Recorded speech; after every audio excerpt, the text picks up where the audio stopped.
The small-town diner sat just off the main road, its neon sign flickering against the early morning light. It was the kind of place where locals gathered daily, sipping coffee as they swapped stories and shared a laugh or two. On this particular morning, the diner was especially crowded, filled with an excited buzz about the upcoming Veterans Gala. People whispered about the special keynote speaker, a man who'd served with distinction and had a long-standing reputation for his dedication to fellow veterans. No one seemed to know his name yet, but the anticipation was palpable. As Joseph Joe Sanders stepped inside, the bell over the door chimed. He glanced around the room, taking in the bustling scene, the cozy booths, and the familiar smell of coffee and bacon.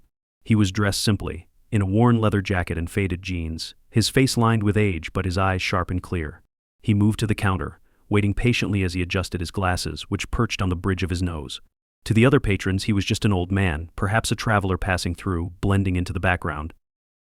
The waitress behind the counter, a young woman named Jess, was busy refilling cups and scribbling orders, barely looking up as Joe settled into a seat. He raised a hand gently to get her attention, his voice polite and soft. "Excuse me, miss, could I trouble you for a coffee?" Jess gave him a quick, dismissive glance, her expression one of irritation. She continued serving others, turning her back to him. Joe lowered his hand, unbothered, and waited. A few minutes passed, and Jess finally made her way to him, sighing as though he were an inconvenience. "What do you need?" she asked, her voice flat. Joe smiled politely. "Just a coffee and maybe a menu if you have one." Jess frowned. "We're busy." "Might be a while," she said, shoving a menu onto the counter before moving away without a second glance. Joe watched her go, his face calm, though a faint shadow of disappointment flickered in his eyes. He opened the menu, scanning it as he waited, trying to make himself comfortable despite the chilly reception. Around him, other patrons were being served promptly, greeted with smiles and friendly chatter. It was clear he was the exception. After a long wait, Joe attempted to catch Jess's attention again. When she finally returned, her expression was colder, her impatience visible. "You're ready now, I take it." "Yes, Mom. I'll just have a simple breakfast, eggs, toast, and that coffee," he replied gently. She rolled her eyes. "Fine," she muttered, snatching the menu from him and walking away briskly. As Joe waited, he noticed a few people glancing his way with curious expressions. A mother with her young son at the booth nearby gave him a sympathetic smile, as though she'd witnessed the waitress's rudeness. Joe returned the smile, nodding politely, but his attention was soon drawn back to the counter where the diner manager, Rick, was watching him. Rick was a tall, broad-shouldered man with an air of authority that he wielded over his staff and patrons alike. Spotting Joe waiting at the counter, Rick strode over, frowning deeply as he sized up the elderly man. His eyes swept over Joe's well-worn clothes and rough, calloused hands, a hint of disdain flashing across his face. "Hey, we don't have time to serve loiterers. Are you planning on ordering something?" Rick demanded. Joe, taken aback, nodded. "I already ordered breakfast with the young lady. Just waiting on my coffee." Rick snorted. "We're a busy place, old-timer. Can't have you taking up space if you're just here to sit around." Joe raised his eyebrows, maintaining his composure. "I assure you I'm only here for breakfast. I won't be long." Rick folded his arms, unconvinced. "Well, hurry it up," he said brusquely before striding off to bark orders at his staff. Joe watched him go, his calm demeanor intact, though the warmth he'd felt entering the diner had started to cool. The dismissiveness, the lack of respect, it stung in ways he hadn't expected. But he'd seen far worse in his life, and he wasn't one to dwell on slights. He straightened his shoulders and waited. Eventually, Jess returned with a lukewarm coffee and his breakfast plate, placing them in front of him with a thud. "Here you go," she said curtly, before disappearing again. Joe picked up the cup, took a sip, and tried to enjoy his meal, despite the lingering tension. As he ate, he noticed a few more curious stares from the patrons. The mother with the young boy caught his eye again, offering a small, apologetic smile. Her son leaned forward, whispering loudly enough for Joe to hear, "Why are they being mean to that man, Mommy?" The mother hushed him quickly, glancing away as if embarrassed to be caught looking. Joe offered a gentle smile, nodding his head slightly, a silent reassurance that everything was fine.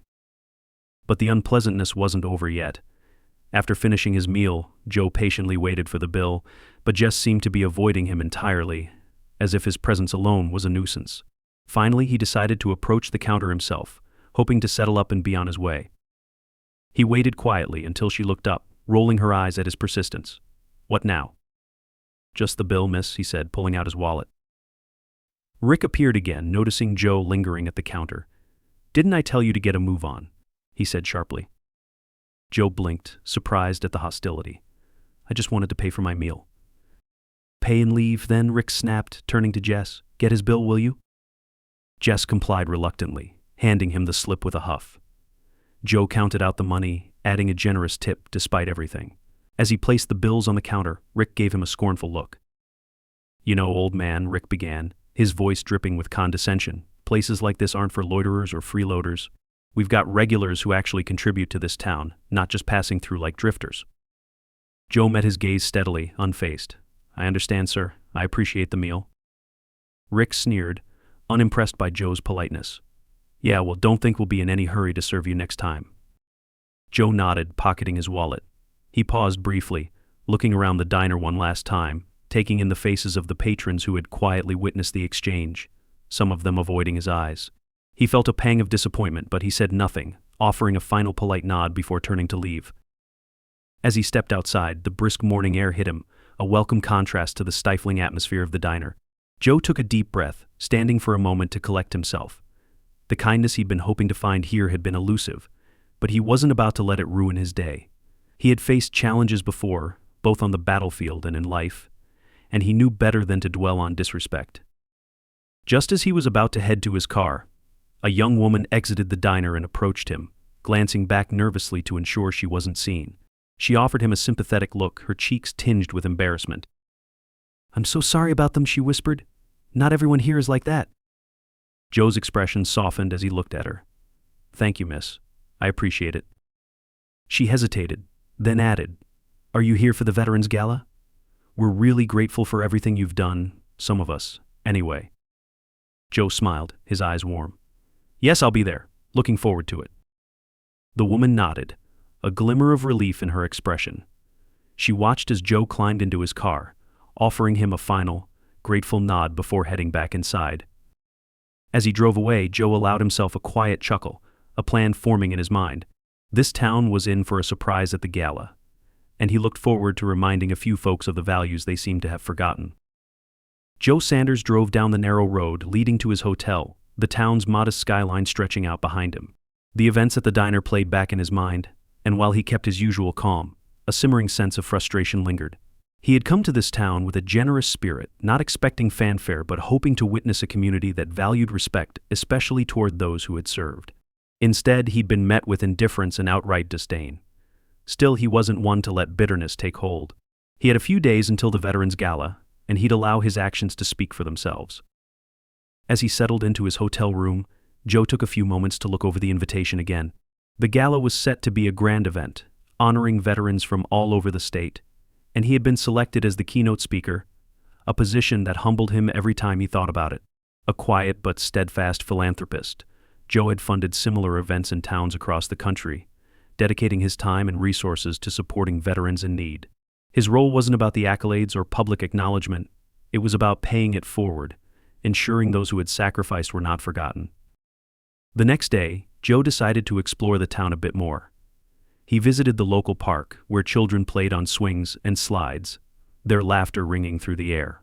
He strolled past storefronts, nodded at shopkeepers, and stopped to chat with a few folks who were out enjoying the sunshine. Here and there, he'd catch snippets of conversation about the upcoming gala. People speculated on the identity of the mysterious benefactor who had funded the event, the one who was coming to give the keynote address. It amused Joe that no one had yet connected him with the event, and he planned to keep it that way until the night of the gala. As he walked through town, he noticed a few familiar faces from the diner. Some recognized him, glancing his way with surprise or averted eyes, clearly uncomfortable. He offered polite nods, never lingering long enough to make them feel pressured. A quiet, unassuming man, Joe wasn't one to dwell on slights, but he couldn't help noticing the change in people's demeanor when they realized he was the old man from the diner, now roaming through town with an air of quiet confidence. By the afternoon, the rumor mill was buzzing. The Veterans Gala Committee had officially announced that the benefactor and keynote speaker was none other than retired General Joseph Sanders, a decorated hero with a history of humanitarian work. Word traveled fast and whispers spread throughout town. Some folks connected the dots and began to recall the elderly man they'd seen in the diner, quiet, patient, respectful. The realization began to set in that this man, dismissed and treated poorly by some, was not just another passerby but someone of significant importance and integrity. At the diner, the staff was in an uproar. Rick, who'd mocked and belittled Joe, was now visibly agitated, his face flushed as he paced back and forth in the small break room. Jess, the waitress, sat at a table, wringing her hands. The entire staff had been talking about it nonstop since the news broke, each of them nervously speculating on what Joe might do, if anything. Rick tried to brush it off, muttering that big shots don't hold grudges, but there was no mistaking the tension in his voice. "Do you think he'll say something at the gala?" Jess asked, her voice barely above a whisper. Rick scoffed, though his expression was strained. People like him don't care about the little stuff. He's probably got more important things to think about. But Jess wasn't so sure. She thought back to the way she'd spoken to him, the dismissive tone in her voice, the way she'd looked past him as though he were invisible. She could still see his polite smile, his calm acceptance. And now, in the light of who he really was, the memory burned with shame. She glanced out the window, wondering if she might run into him again before the gala, hoping she might have a chance to apologize. Meanwhile, Joe continued his quiet stroll through the town. He knew the rumors were circulating, and he could feel the shift in the way people regarded him. Strangers greeted him more warmly, some offering respectful nods, others stopping to shake his hand. He accepted each interaction with his usual grace, but he didn't let it alter his focus. He was here to deliver a message, not just with his words but with his presence, a reminder of the values he'd lived by and fought for. On the eve of the gala, Joe returned to his hotel room, pulling out a notepad to jot down his thoughts for the speech. He knew what he wanted to say, and he'd rehearsed it in his mind many times before. It wasn't just a speech for the veterans, it was a message for the entire town. As he wrote, he found himself reflecting on the interactions he'd had since arriving, the small kindnesses, the indifference, and the open disrespect. He wanted to remind them that honor was not just a badge or a uniform, but a way of life, a commitment to treat others with respect, regardless of appearance, age, or status. The next day dawned bright and clear, the town buzzing with excitement as the final touches were made for the gala.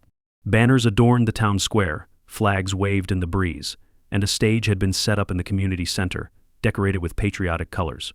People from nearby towns began to arrive, eager to attend the event. Veterans in uniform, families of servicemen, local politicians, and townsfolk gathered, filling the hall with a warm and lively atmosphere. As the event began, speakers took the stage one by one, sharing stories of courage, sacrifice, and resilience. There were tearful reunions, hearty laughs, and quiet moments of reflection. Finally, the MC stepped up to introduce the keynote speaker, his voice filled with pride and respect as he spoke of General Joseph Sanders, a man whose dedication to his country and his fellow veterans had changed countless lives. As Joe took the stage, the room fell into a respectful hush. Standing at the podium, he looked out at the crowd, his gaze steady and calm. He began with a few words of gratitude, acknowledging the veterans in attendance, the families who had supported them, and the community for hosting such an event. His voice was warm, rich with the wisdom of years and experience, and the audience listened with rapt attention. He spoke of his own journey, the challenges he'd faced, and the lessons he'd learned. But as he continued, his tone shifted, becoming more reflective, his words carrying a gentle but unmistakable gravity. "I've been to places where respect is hard to come by," Joe said, his gaze sweeping over the crowd. "Places where people are judged not by their character, but by their appearance, by assumptions made without a word exchanged. I think we can all agree that honor and respect are not things to be earned solely through uniform or rank. They are the currency of humanity. They're something we owe each other, in every interaction, no matter who we think we're speaking to." In the audience, Rick shifted uncomfortably, his face growing pale as Joe's words struck home. Jess stared at the floor, her cheeks flushed with shame. Joe's eyes settled on them briefly, not with anger but with a look that held them accountable. "We're all here today because we believe in something greater than ourselves," Joe continued, his voice unwavering. "Whether you wear a uniform or not, whether you're young or old, respect is something we show one another in every small act, every small word. It's how we recognize the dignity in others." The audience remained silent, captivated, the weight of his words settling over them. He spoke about how respect extended beyond public gestures, into the quiet, everyday moments, the way people treated one another when no one else was looking. The kind of respect that wasn't based on titles or authority but on the simple recognition of shared humanity. As he concluded, the room erupted into applause, people rising from their seats to give him a standing ovation. Joe acknowledged them with a quiet nod, his heart full but his expression humble. Rick and Jess, caught in the crowd, clapped hesitantly, their faces a mix of shame and realization. They understood now that Joe's words had been as much for them as they were for anyone else in the room. As the applause faded, Joe stepped down from the stage, moving through the crowd to shake hands, exchange a few words, and greet the veterans who approached him with respect and admiration. As the applause died down and people resumed their seats, a quiet sense of reflection lingered in the room. Joe moved through the crowd with a steady, unhurried grace, stopping to exchange warm words with veterans and townsfolk alike. He spoke with the humility and warmth of a man who valued connection over recognition, his demeanor radiating the wisdom he'd gained from a lifetime of service. But for a few individuals in the crowd, particularly those who had been present in the diner, Joe's words struck a different chord. The impact of his speech had planted a seed, leaving a lingering sense of unease, a prickle of shame that was hard to shake. Rick and Jess, now grouped with some of the other diner staff who'd come to cater the event, were feeling the weight of that unease more than anyone. Rick shifted uncomfortably, glancing around as though searching for a way to distract himself from the truth of what had happened. The confidence he'd worn so easily before seemed to have slipped, his posture tense and uncertain. Jess, on the other hand, kept her gaze fixed on Joe, her expression full of quiet remorse. She remembered every dismissive gesture, every hasty word she'd directed at him, and now seeing him celebrated and respected by so many, she realized how deeply she had misjudged him. The buzz of conversation picked up again as people moved to different areas of the hall, gathering around tables to enjoy the catered food, chatting with friends and family. Joe eventually made his way to a corner of the hall where a group of veterans was gathered, their uniforms bearing medals and insignia that spoke to years of sacrifice and valor. Joe's eyes lit up as he shook hands, sharing a laugh with men and women who understood the silent bond of service, each greeting exchanged like a testament to the resilience they all shared. The evening moved on, filled with laughter, storytelling, and the warmth of community. But as much as Joe enjoyed these moments, he kept a quiet watch on the other side of the room, where the diner staff were huddled together, awkwardly going through the motions of their catering duties. It didn't escape his notice that they seemed out of place, standing stiffly by the tables as though they were visitors rather than part of the celebration. He wondered if they truly understood the message he'd shared in his speech. As the event started to wind down, Rick approached Joe, his expression hesitant, his usually confident swagger replaced by a stilted, uncertain energy. Joe straightened, giving Rick a polite nod as he drew near, his eyes meeting Rick's with a steady, expectant gaze. "General Sanders," Rick began, clearing his throat nervously. The title felt foreign on his tongue, and he looked around, as though hoping someone might rescue him from the conversation. I just wanted to say, well, the other day in the diner, I didn't know who you were. If I'd known, things might have been different." Joe regarded him in silence for a moment, a small, knowing smile tugging at the corners of his mouth. "Is that so?" he replied quietly, his voice calm and unhurried. Rick swallowed, rubbing the back of his neck awkwardly. "Yeah, well, like I said, I didn't know," he mumbled, glancing down. I hope you'll accept my apology." Joe took a slow breath, his gaze unwavering as he replied. "I appreciate the gesture, Rick, but I think you're missing the point. It shouldn't matter who someone is, whether they're a general or a passerby. Respect is something we show to everyone, regardless of what we know about them." Rick's face reddened, but he nodded, clearly at a loss for words. The sting of Joe's quiet reprimand lingered, echoing in the uncomfortable silence between them. Jess, who had been watching from a few steps away, stepped forward then, her face full of genuine remorse. She looked up at Joe, her eyes bright with the realization of her own mistakes. "General Sanders," she said, her voice barely a whisper. I'm really sorry for how I treated you. I shouldn't have been so dismissive. I've been thinking about it ever since that day, and well, I realize now how wrong I was." Joe softened, giving her a nod of acknowledgement. "I appreciate your honesty, Jess. We all make mistakes. The important thing is what we learn from them."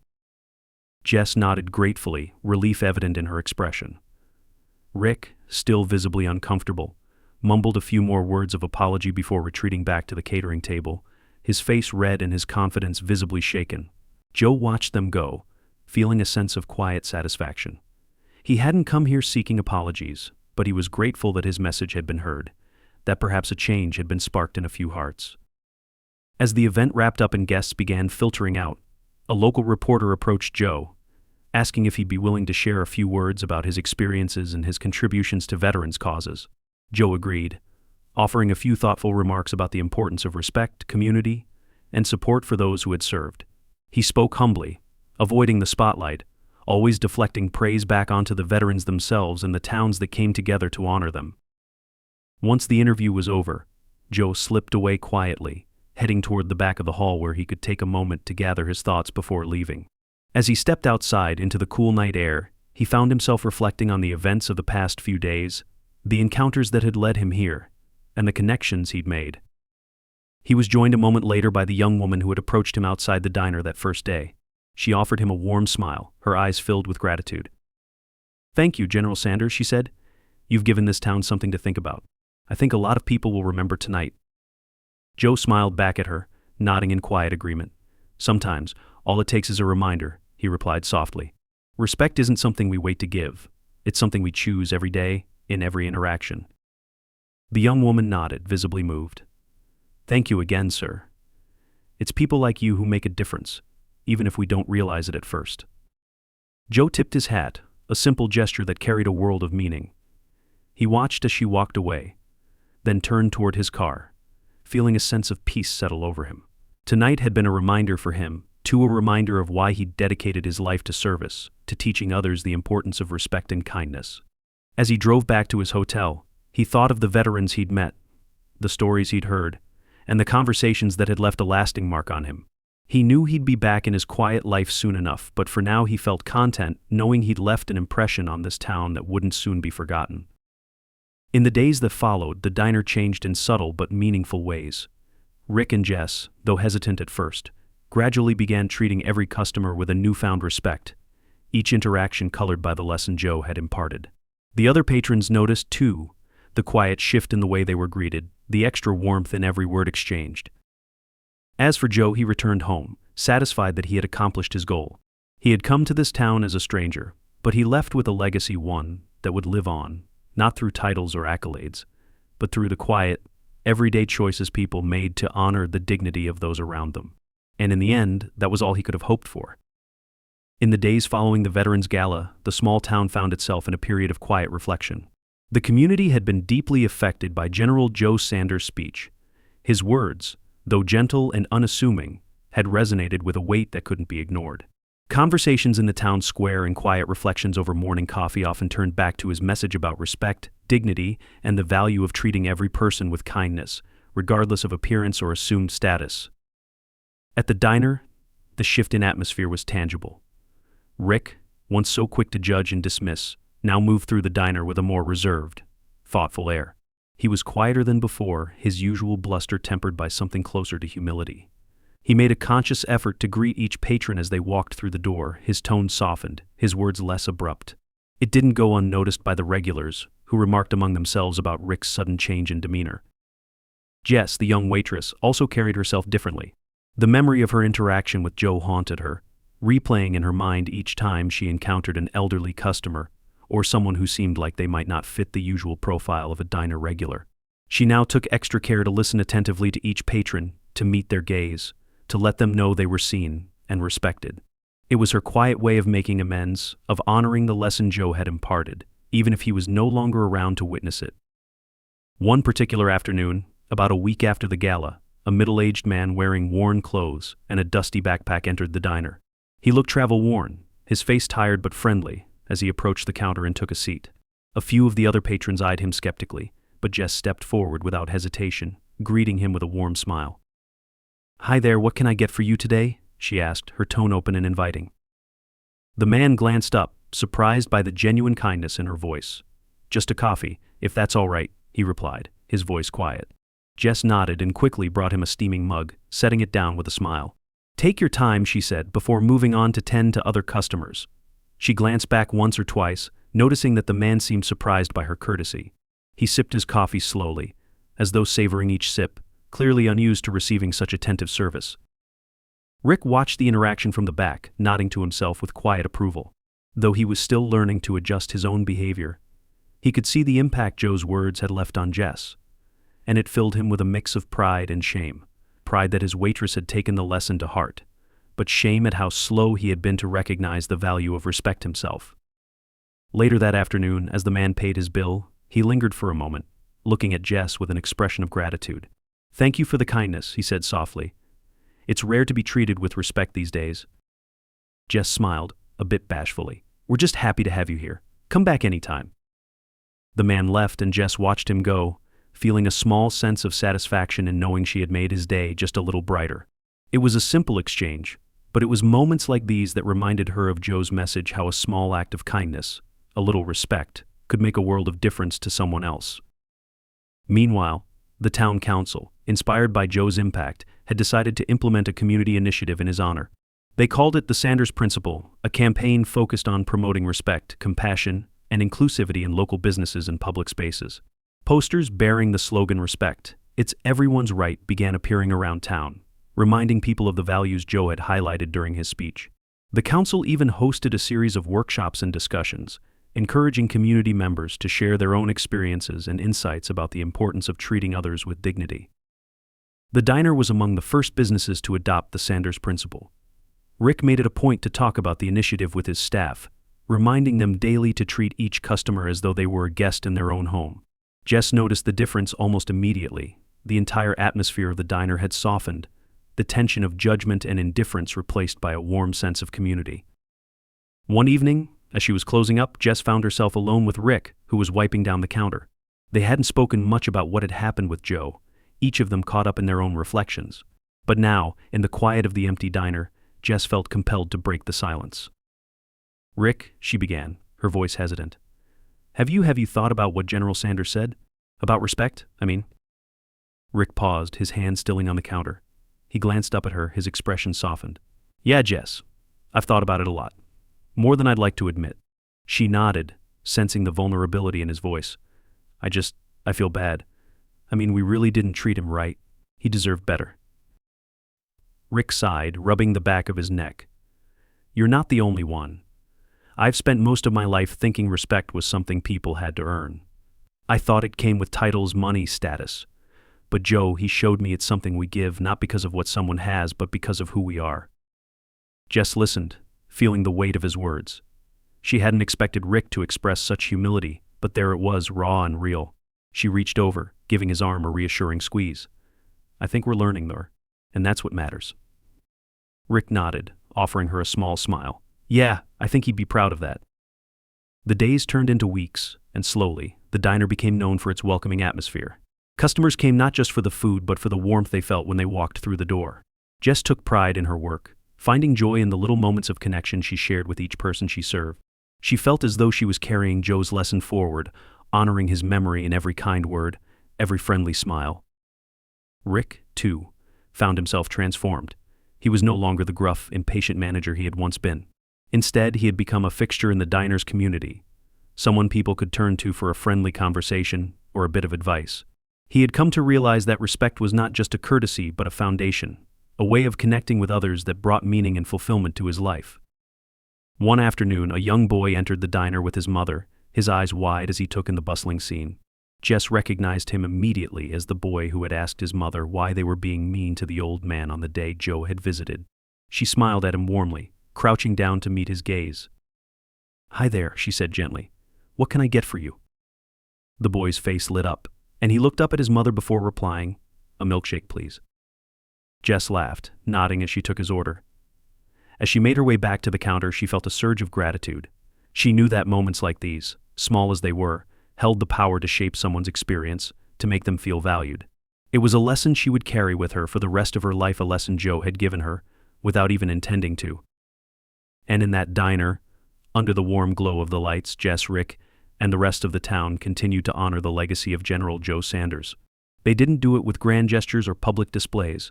Instead, they honored him through simple acts of kindness, through the choice to treat each person who entered their lives with the respect and dignity they deserved. It was a quiet transformation, one that might not make headlines or earn awards, but it was profound in its simplicity. And though Joe had long since left town, his impact remained, woven into the fabric of the community, a testament to the power of respect and the strength of a single voice willing to remind others of what truly mattered. The day of the Veterans Gala had faded into memory, but General Joe Sanders' presence lingered, etched into the hearts and minds of the townsfolk. The story of the elderly man who had been dismissed at the diner, only to reveal himself as a highly respected general and the event's keynote speaker, became something of a local legend. People recounted the tale to newcomers, reliving the tension, the shame, and ultimately, the powerful transformation that had spread through the town like a quiet revolution. In the weeks that followed, life continued as usual, yet something fundamental had shifted.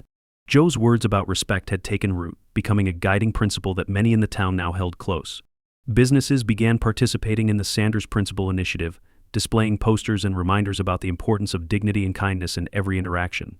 The diner, once a place where people merely passed through, had transformed into a place where patrons lingered a little longer, talked a little more openly, and felt a little more at home. One particular afternoon, as the lunch rush was just settling down, Jess noticed a familiar face entering the diner. She had just cleared a table when she looked up to see Joe Sanders himself stepping through the doorway. He moved with the same calm grace as before, his worn leather jacket and gentle smile unmistakable. Jess's heart skipped a beat as she watched him pause just inside the entrance, surveying the room with a thoughtful gaze. A ripple of recognition passed through the few patrons who were scattered around the diner, many of whom had been at the gala. Heads turned and whispers traveled swiftly. The legendary guest had returned. Jess quickly composed herself, tucking her dish rag into her apron as she approached him, her face lighting up with a mix of surprise and joy. "General Sanders," she greeted him, her voice warm and full of genuine delight. "It's so good to see you again. We didn't expect you back in town." Joe offered her a nod, his eyes twinkling with quiet humor. "I thought I'd take you up on that breakfast I missed out on last time," he replied with a gentle smile. Jess laughed, relieved and grateful for the second chance. "Well, you've come to the right place," she said, motioning to a booth by the window. "Please make yourself comfortable. I'll bring you the best breakfast we've got." Joe settled into the booth, glancing around as Jess moved quickly to fetch him a fresh cup of coffee. He could see the subtle changes in the diner, the relaxed, friendly interactions between the staff and patrons, the respectful way each customer was acknowledged. It was a far cry from the chilly reception he'd first experienced, and the transformation filled him with quiet satisfaction. As Jess returned with his coffee, she couldn't help but notice the slight smile playing at the corners of Joe's mouth. She set the cup down carefully, feeling a sense of pride as she looked at him. "We've made a few changes since you were last here," she said, her voice soft but proud. Joe nodded, taking a sip of the steaming coffee. "I can see that," he replied, "and it suits this place. A little respect goes a long way." Jess nodded, her cheeks flushing slightly as she remembered her initial dismissive treatment of him. She knew she'd come a long way since that day, and seeing him here now felt like a small validation of her efforts. As she moved away to place his breakfast order, Rick approached Joe's booth, his demeanor noticeably more reserved than usual. Rick had heard the stories about Joe's unexpected return, and felt a mix of nervousness and respect as he stood before the man who had inadvertently become his greatest teacher. "General Sanders," Rick began, his voice low but sincere, "I just wanted to say thank you. You taught us all something important, something I didn't fully understand until you were gone. This place feels different now, and a lot of that is thanks to you." Joe looked up, meeting Rick's gaze with that same steady, gentle expression. "I didn't come here to teach anyone a lesson, Rick," he said softly. "Sometimes, all it takes is a little reminder. Respect is a simple thing, but it has a way of changing everything."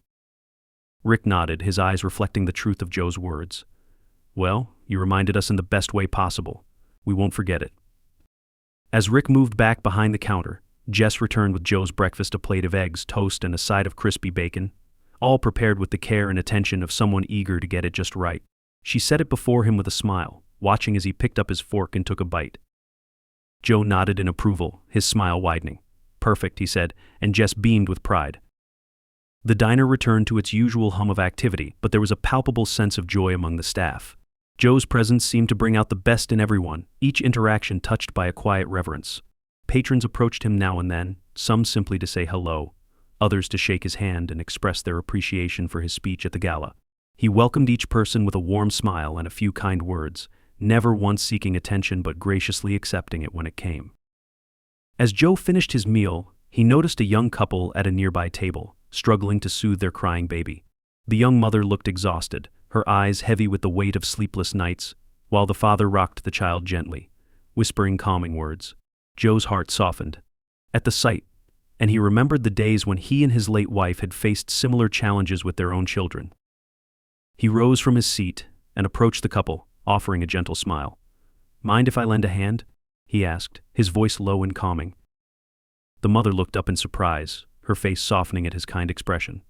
"Oh, thank you, sir, but we don't want to trouble you." Joe waved off her concerns with a warm chuckle. No trouble at all. Sometimes all a baby needs is a new face. He held out his hands, and the father, after a brief moment of hesitation, handed the baby over. Joe cradled the child in his arms, his experienced hands steady and comforting. He hummed a quiet tune, rocking the baby gently.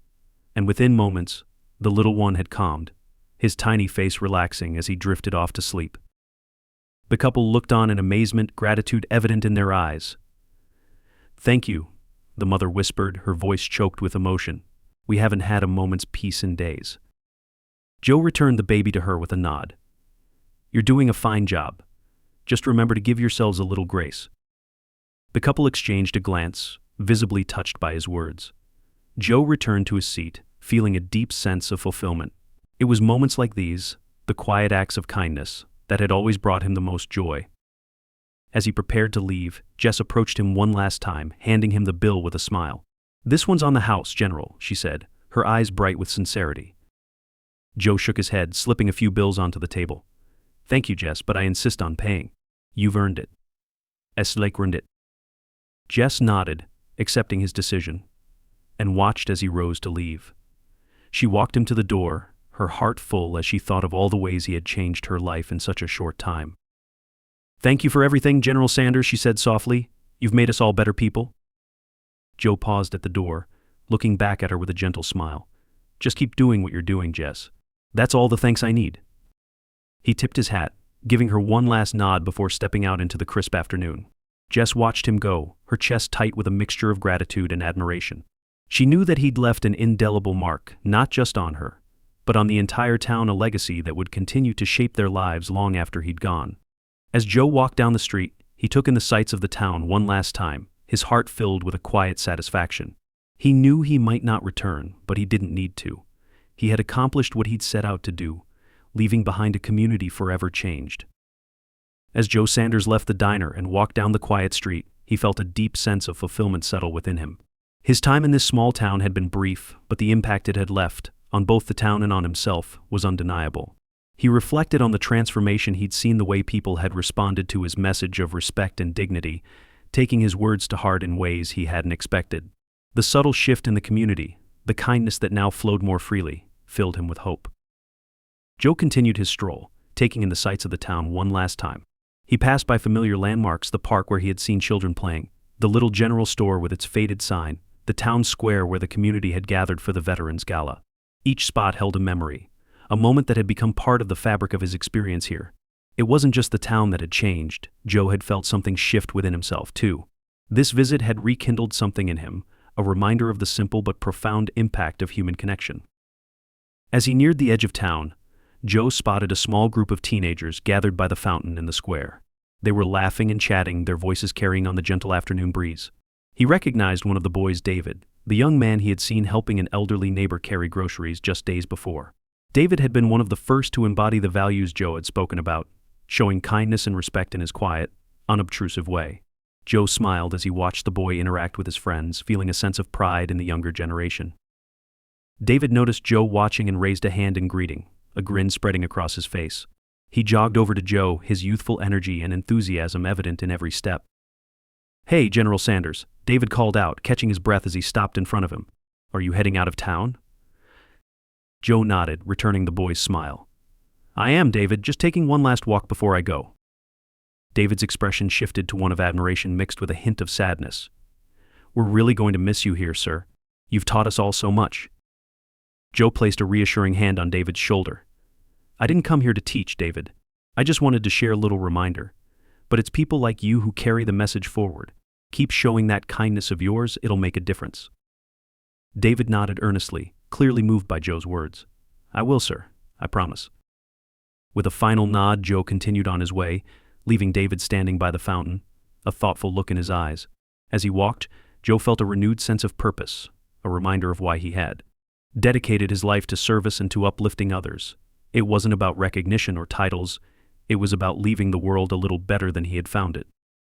Just as he was about to leave town, Joe noticed a small gathering outside the town hall. Curious, he approached, noticing familiar faces among the crowd, people he had met during his stay. Patrons from the diner, families of veterans, and townsfolk who had attended the gala. They all looked up as he approached, smiles spreading across their faces as they recognized him. A woman from the town council stepped forward, holding a small plaque. She smiled warmly at Joe, her eyes filled with gratitude. "General Sanders," she began, her voice carrying a note of reverence, "we couldn't let you leave without showing our appreciation. On behalf of the entire town, we wanted to present you with this token of our gratitude for all you've done. Your message of respect and dignity has touched each of us in ways we can't fully express." She handed him the plaque, which bore an inscription, "In honor of General Joseph Sanders, whose words and actions reminded youths of the power of respect and the strength of compassion." Joe took the plaque, his hands steady but his heart full. He looked out at the faces before him, each one reflecting the gratitude and kindness he had come to cherish in this community. For a moment he struggled to find the right words, overwhelmed by the gesture. "I don't know what to say," he began, his voice thick with emotion. "I came here as just another traveler, hoping to give back in some small way. But you've given me so much more in return. Seeing the way this town has embraced respect, kindness, it's a gift I'll carry with me always." The crowd listened, their eyes fixed on him, each person deeply moved by his words. A quiet hush fell over them, the kind of silence that speaks of shared understanding and connection. Joe continued, his gaze warm and steady. "It's easy to forget, sometimes, the difference a little respect can make. But every person we meet, every moment we share, that's where real change happens. Not in big speeches or grand gestures, but in the way we choose to treat each other day by day." The townsfolk nodded, many wiping away tears, others smiling through their emotion. It was clear that Joe's message had not only resonated with them but had become a part of who they were. As he prepared to leave, one last voice called out from the crowd. It was Rick, the diner manager, his face softened by humility. He stepped forward, his eyes meeting Joe's with a newfound respect. "General Sanders," Rick said, his voice quiet but strong, "thank you for everything. You've made me realize just how much I'd been missing. I promise you I'll keep working to be better, to live up to the respect you showed us." Joe nodded, his gaze holding Rick's for a long, meaningful moment. "I know you will, Rick. And remember, it's not about being perfect. It's about trying, each day, to make the choice that honors the best in us."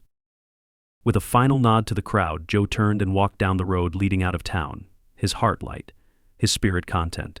He carried the plaque with him, a reminder of the unexpected connections he'd made, the people whose lives had intertwined with his, if only for a short while. As he walked, he felt a sense of peace settle over him. His journey had taken him to many places, but this town would remain special, a reminder of the quiet power of respect and the strength of compassion. And as he moved forward, he knew that, in his own way, he would carry this town with him wherever he went. The sun began to dip low in the sky, casting a warm golden glow over the road ahead. Joe's figure grew smaller as he walked, finally disappearing over the horizon, leaving behind a legacy that would continue to shape the lives of the townspeople for years to come. Back in town, life returned to its gentle rhythm, but the changes Joe had inspired remained woven into the fabric of the community. In the diner, Jess greeted each customer with a warmth that hadn't been there before, a respect that had become second nature. Rick treated every patron with a patience and kindness that felt genuine, no longer just a show of politeness but a reflection of who he had become. And in the hearts of every person who had crossed paths with Joe, there was a new understanding, a quiet commitment to honor the lessons he had imparted. They had all been touched by his presence, his message, and his unwavering belief in the power of respect. The town would remember General Joseph Sanders, not only as a decorated veteran, but as a humble man whose kindness and wisdom had left an indelible mark. His story became part of the town's folklore, told and retold over the years, a reminder of the gentle strength that resides in compassion and the profound impact of a single, simple act of respect. And as new faces joined the community, they, too, would come to know the story of the man who had changed them all. In time, a small bench was placed near the town square fountain, bearing a plaque in Joe's honor. Inscribed on it were the words, "Respect is the legacy we leave behind, General Joseph Sanders." The bench became a place where people sat to reflect, to gather their thoughts, or to share a quiet conversation. And as each person who sat there read the inscription, they felt a connection to the man who had left the town better than he had found it. Joe's journey continued, but the essence of who he was remained, a part of the town he had touched so deeply. And as long as they carried his memory, his legacy of respect and kindness would endure, shaping lives, hearts, and minds in ways even he might never have imagined.